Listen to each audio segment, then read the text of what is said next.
I'm national correspondent Kayla Gaskins in Washington. On Friday, the U.S. gave Hamas a new proposal to restore a ceasefire in Gaza and secure the release of an American hostage, Edan Alexander. This comes as internal pressure intensifies for Hamas. Thousands of Palestinians in Gaza have had enough of Hamas.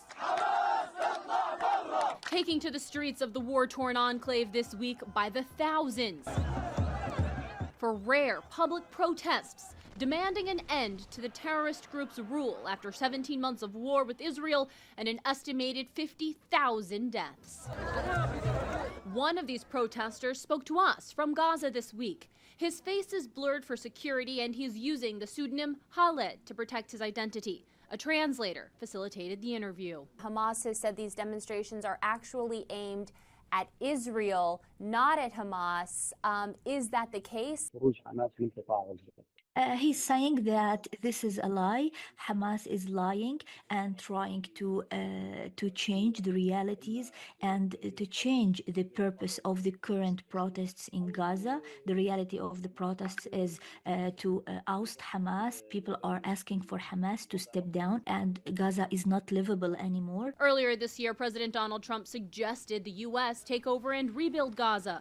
Trump said his proposal would require moving all Palestinians out of the Gaza Strip.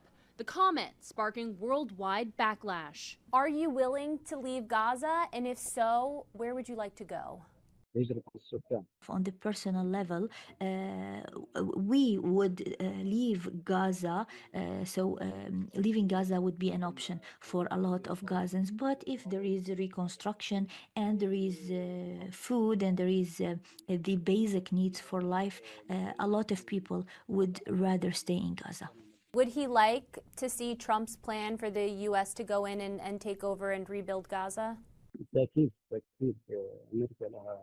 He's saying absolutely. The new proposal from the U.S. hinges on the release of American hostage Edan Alexander in exchange for a statement from President Trump calling for calm in Gaza and a return to broader ceasefire negotiations between Hamas and Israel.